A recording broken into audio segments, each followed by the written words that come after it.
This is the all-new Tech Deck Pro Series Daily Grind Pack 2.0. In this video, I'm going to unbox it, set it up, as well as give my full review and whether I think it is worth it or not.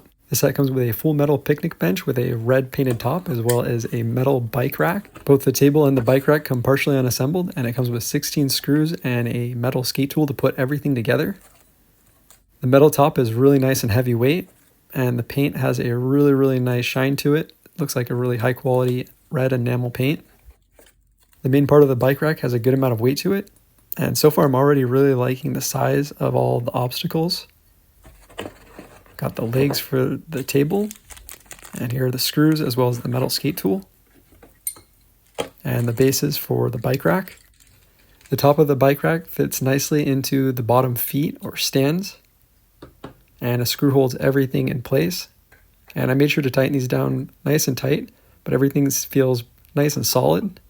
And I like the idea of having two screws in the bottom where you can take them out if you have like a small bag or you're on the go and you want to be able to take it with you and have everything flat and then be able to set it up and sesh it on the go. It's really easy to take apart as well as put together. Assembling the table takes a little bit more time, and the tool that comes included with this set unfortunately kind of gets in the way because of the T-shape. It's a really nice quality tool. However, to get in these tight corners, I found using a longer screwdriver was a lot easier and saved a bunch of time. The easiest way I found to put together the table is to put the top piece upside down and then put on the legs. Once the legs are screwed into the top piece, I came back and put on both of the benches.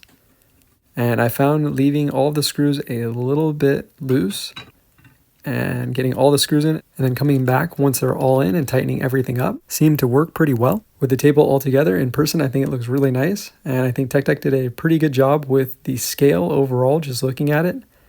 And looking at and comparing to a setup, it's about as tall as an average fingerboard is long. Compared to the plastic Tech Deck obstacles that are available, Tech Deck made a huge improvement with the size. However, compared to other professional fingerboard companies such as Black River, the Tech Deck table is a little bit on the short side when it comes to length. Just at about 6.5 inches, it's about 3 inches shorter than Black River's table that they offer. And I really like that the table is all metal and it has really nice sound. One thing I did notice is that the table does have a little bit of wobble on a flat level surface.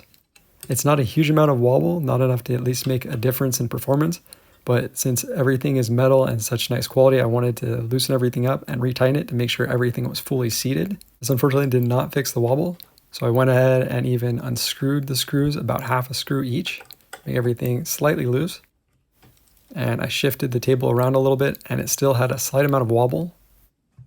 I definitely do not recommend standing on the table, but I went ahead and even stood on the table just to see if I could maybe bend it into shape.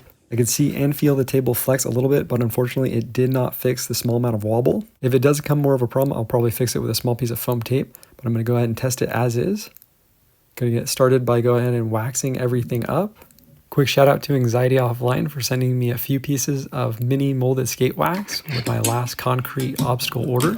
If you have not already, make sure to check out Anxiety Offline's channel for fingerboard videos as well as obstacles. Right away, I noticed that the obstacles definitely feel a little bit taller than most of the obstacles that I've tried before. The length of both the table as well as the bike rack makes it a little bit harder to land tricks, just because there's a little bit less room to land on. And doing combos is definitely a lot harder on each of the individual obstacles. However, I found putting the two obstacles together is a really great way to be able to still be able to do some combos. Initially, I felt like the height on both of the obstacles was a little too tall. However, I was able to get used to it pretty fast, and I think any more experienced fingerboarder will be able to get used to it as well. However, a more beginner fingerboarder might have a challenge with the height. While the set is definitely not cheap, I picked it up for $40 US. I think all things considered, it is a good value for what it is, and I would definitely recommend this set. Let me know if you have any other questions down below. Thanks for watching. Until next time, peace.